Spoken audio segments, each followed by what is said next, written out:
In DMP2, I described the complications I faced in my quest to determine what career I wanted to pursue. I mentioned the difficulty that I faced in determining if obstacles in my life were there to strengthen my resolve or redirect me.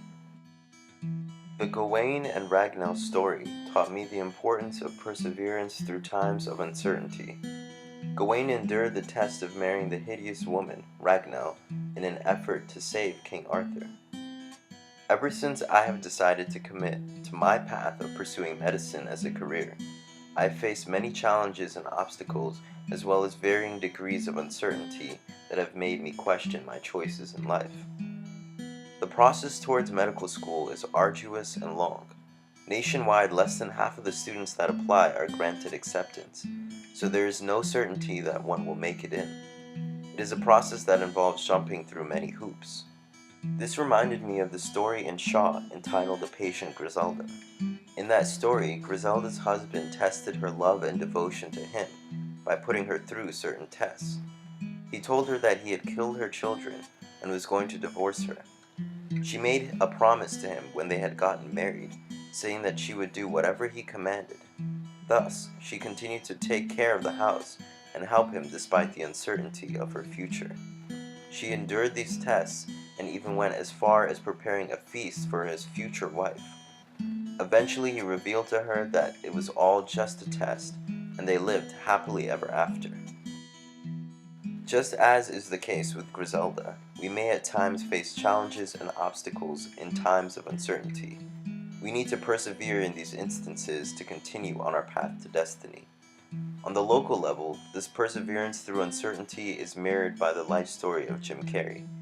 He faced trials and challenges throughout his life, and he was definitely uncertain of what the future held. At a young age, his family was forced to move and he had to work 8 hours a day after school. Eventually, his family became homeless, living out of their car. Despite his trials, he was still able to become a successful comedian and actor. Advancing after facing these kinds of challenges sometimes requires a transformation on our part. When I first entered college, I faced the obstacle of transitioning between high school and college. I had a very hard time adjusting to college life at first. I did not know how to study effectively and how to manage my time, thus I ended up feeling lost without direction. The Horse of Power story told in class embodied the idea of a journey for connection and the advancement towards destiny through transformation. The archetypal hunter, who represented the detection of a target or goal, had to connect with the horse, which represented power, as well as the passion of the firebird in order to advance. In life, the idea of the horse and hunter need to be combined to advance through obstacles toward destiny. We need power, embodied by the horse, to plow through any issues we face, as well as direction towards a target or goal, embodied by the hunter.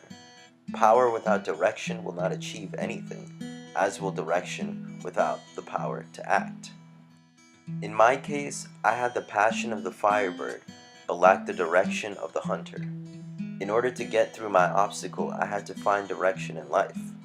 I achieved this direction by building up the capacity to ask for help when in need, and found mentorship with upperclassmen. This was a major aspect of my transformation. My case is similar to that of Psyche in the story Psyche and Eros. One of the undertakings that Psyche was tasked with that most resonated with me was when Psyche was told to sort the grains. She was worried that she would never complete the task. However, a group of ants came to assist her. It shows how we need to rely on others at times, especially when we are tasked with a very difficult challenge. Even with assistance from others, there are certain obstacles in our path to destiny that we must make on our own. The challenge in figuring out what major and career I wanted to head towards in college was an obstacle I had to face on my own. In the three casket story we heard in class, Bassanio selected a casket after much contemplation. He reasoned that appearances can be deceiving and decided to go with the humble lead casket. This is similar to the sense of destiny that I have. I chose my path in life not because of outward appearances or superficial desires, but after really contemplating what it entails. In my case, I had to decide which of the three caskets I should choose. medical school, computer science, or music. On the particular level, the moment when my eyes were truly opened and I figured out what was best for me was when I saw the joy on a patient's face after a doctor I was shadowing told her that her surgery was a success. I knew from that moment that I wanted to be in his place one day and essentially selected my casket. The road ahead of me will always have a degree of uncertainty, but what I am certain of is that I will continue persevering no matter what obstacle I face. I try to follow the advice of my mentor, Ben Carson. He once said that you have the ability to choose which way you want to go. You have to believe great things are going to happen in your life. Do everything you can, prepare, pray, and achieve to make it happen. He inspires me to pursue my destiny to the fullest.